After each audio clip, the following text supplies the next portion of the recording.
तो दोस्तों स्वागत है आपका फिर से हमारे एक और एक्सप्लेनेशन वीडियो में। तो आज हम बात करेंगे जुजुत्सु काइसन सीजन 1 के एपिसोड 11 के बारे में।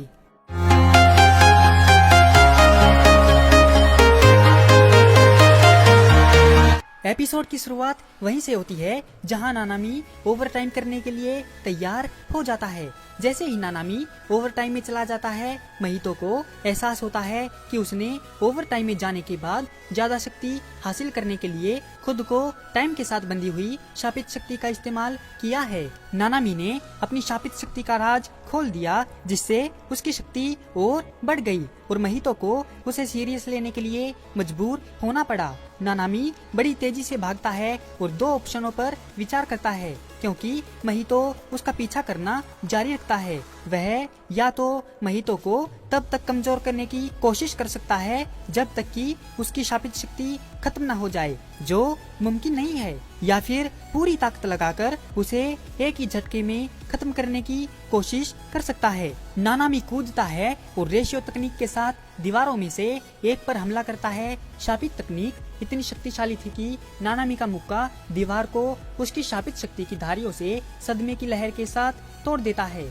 महितो ने सोचा कि बेहतर होगा कि वह इस हमले से बचे, लेकिन नानामी ने अचानक उसका पैर काट दिया और बोला कि वह पीछे हट रहा है। कुछ ही समय बाद दीवार से गिरता हुआ मलबा महितो पर आकर गिरता है, जिसे देखकर लगता है कि वह उसके नीचे दब गया है। इस बीच यूजी और योशिनो अभी भी एक नदी के पास कुछ सीढ़ियों के बाहर एक साथ हैं। यूजी इजिची से कांटेक्ट करने की कोशिश करता है, लेकिन वह दूसरी शापित मक्खी के सिर को पकड़ने की कोशिश में बिजी है। योशिनो यूजी की ड्रेस पर लगे घुमावदार बटन को पहचान लेता है और उसे पता चलता है कि यूजी एक जुजुत्सु जादूगर है। यूजी ने योशिनो से साफ साफ बात करने का फैसला किया और पूछा कि मूवी थिएटर में उस दिन क्या हुआ था, लेकिन योशिनो ने कुछ भी देखने से साफ इनकार कर दिया और दावा किया कि उसे ये सब चीजें हाल ही में दिखनी शुरू हुई हैं। यूजी उस पर विश्वास करता है और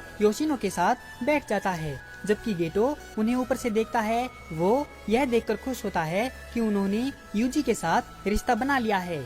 दोनों लड़के फिल्मों पर चर्चा करते हैं, जब तक कि जुनपे योशिनो की माँ नागी योशिनो उनसे मिलने नहीं आती और योशिनो के नए दोस्त को रात के खाने पर बुलाती है। गेटो महितो को ढूंढने के लिए धरती के नीचे जाता है। नानामी द्वारा वहाँ छोड़ी गई चीजों से अफेक्टेड महितो इस बात से खुश है कि उसने इस लड़ाई से बहुत कुछ सीखा है। इजिची ने उस भगोड़ी शापित मक्खी को पकड़ लिया और यूजी को वापस बुलाया, इस टेंशन में कि नानामी को कहीं पता न चल जाए कि वह कितना गैर जिम्मेदार है। इससे पहले कि वह यूजी को लेने जाता, नानामी ने फोन किया और कहा कि वह उसे जुजुत्सु हाई तक ले जाए। ऐसा इसीलिए ताकि नानामी शोको से इलाज करवा सके।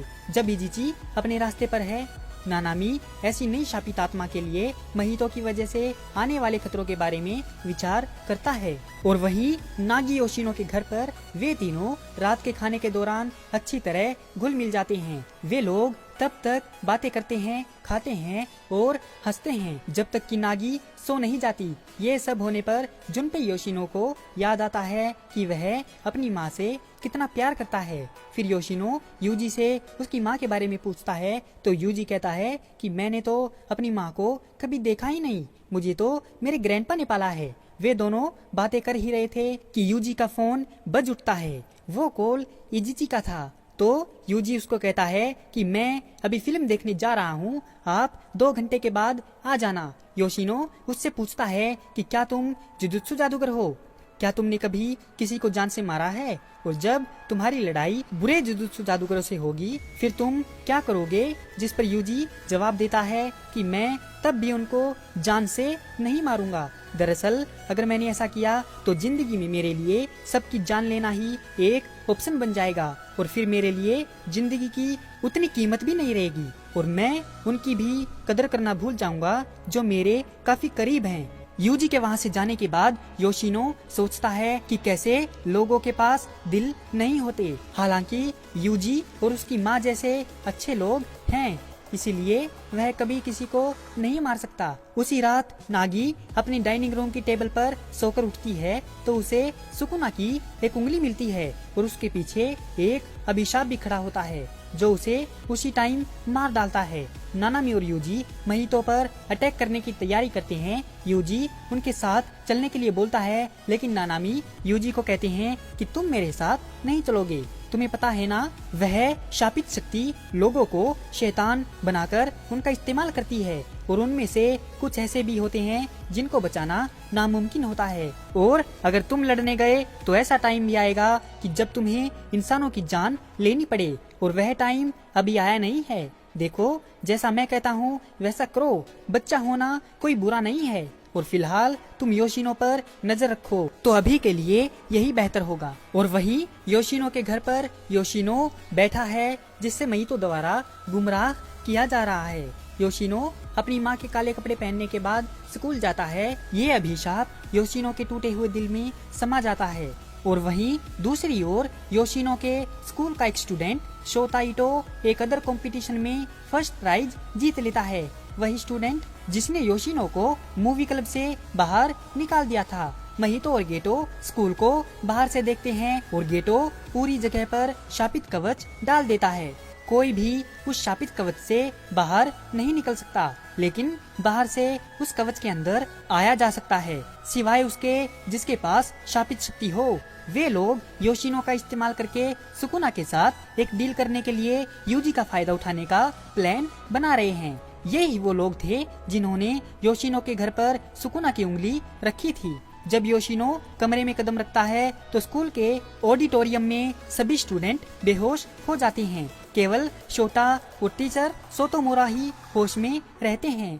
योशिनो शोता से पूछता है कि क्या वह वही है जिसने उसके घर में उंगली डाली थी, लेकिन शोता को पता नहीं है कि योशिनो किस बारे में बात कर रहा है।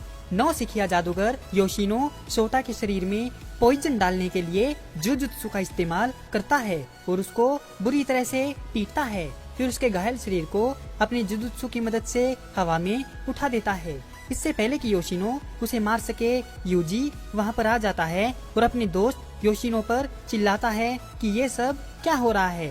तो योशिनो यूजी को कहता है कि बीच में मत आओ।